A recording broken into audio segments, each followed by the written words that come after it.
Brandon Sanderson just released his State of Sanderson for the year. It's a blog post he makes every year and he gives details on all his projects, but there's something in there that might affect all of us. It might actually affect the entire audiobook industry. Last summer, Brandon Sanderson sort of shook the entire publishing industry by running the highest funded Kickstarter of all time.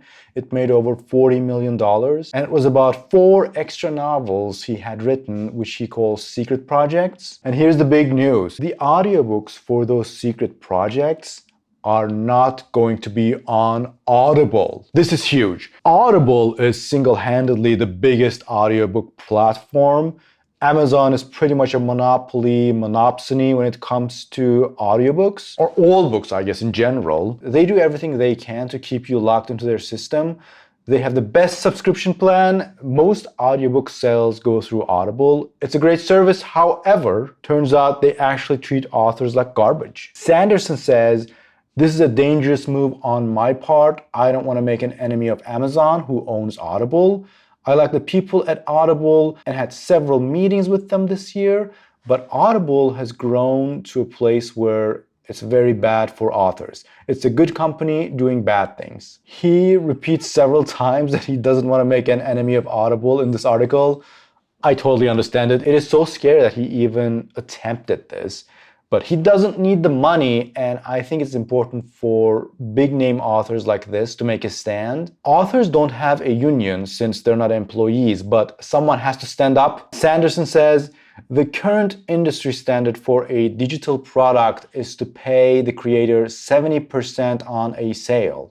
It's what Amazon pays on ebooks. Audible pays 40%. For a frame of reference, most brick-and-mortar stores take around 50% on a retail product. Audible pays indie authors less than a bookstore does when a bookstore has storefront, sales, staff, and warehousing to deal with. I knew things were bad, which is why I wanted to explore other options with the Kickstarter, but I didn't know how bad. Indeed, if indie authors don't agree to be exclusive to Audible, they get dropped from 40% to a measly 25%. Buying an audiobook through Audible instead of from another site literally costs the author money." And he adds, "This is shameful behavior." And apparently there are no true competitors to Audible, because even though there are other companies that will buy your book, they will still list on Audible. At the end, he was able to find 2 companies. One is Spotify. If you didn't know, Spotify does have audiobooks. They have free audiobooks, some big names too. You can also buy audiobooks. I couldn't use it much because they didn't have speed controls. I listen to audiobooks pretty fast, so the original speed just doesn't work for me. But if Spotify added that, and if they added a competitive subscription, I'd be willing to use Spotify. I already have a Spotify subscription. If I can pay another $10 and get 2 audiobooks a month, that could work. So the secret project books are going to be on Spotify. We don't know the deal they gave Sanderson. He couldn't disclose that info. But the other platform, Speechify, offered him 100% of the sales.